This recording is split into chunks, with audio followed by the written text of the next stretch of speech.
All right, we're talking about different shapes that we see with the shoulder right now, okay? So what we're gonna talk about right now is we're talking about the overhead shape, okay?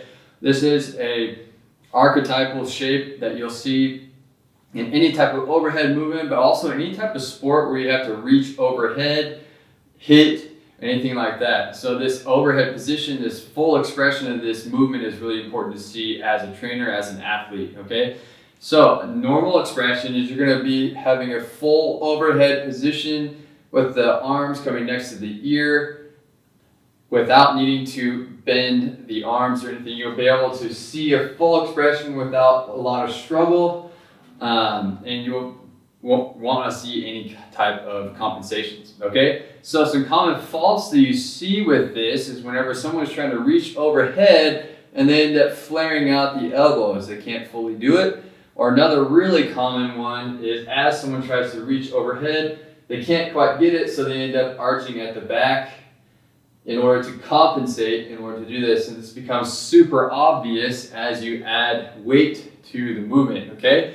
So a few quick tests that you can check to see if you really are limited in your overhead movement is one, you can use a dumbbell, okay, to see if you're really missing the range of motion, or with the dumbbell you especially see if you're just struggling with some motor control. That's really just connecting the brain to the body in order to get the shoulder into a safe and functional position, okay? So what I'll do is I'll grab a couple of dumbbells. You need two in order to do this. Whenever you press them up, you want to see, can you keep them fully externally rotated? If they're struggling, if you or a person is struggling, what you'll see is as you raise it up, that dumbbell is going to turn out. You won't be able to keep it facing in, okay? You'll also see the action in the elbows, in the back, as someone is doing a dumbbell press. Can you keep a full engaged core without arching to try to press it up? Are they able to get that arm fully next to the ear without having to push that head forward, okay? That's an obvious motor control sign. If you're thinking that there may be sort of a mobility restriction, then you can do a couple of different tests. One, you can get on a pull-up bar, you can grab it with an overhand grip and just hang and just ask for some feedback. How does that feel?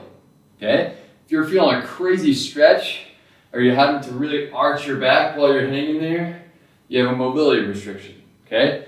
Another very simple zero equipment option is to lie down on your back. You see this in our functional movement screen that we have in our coaching here, is you lie down on your back, okay? And once you're here, you have your feet flat on the floor, then you pull your belly button down to the floor. This is bringing your spine in contact with the floor. And then I bring my arms up, okay? So palms facing in, thumbs up, okay? And then I'm going to reach overhead.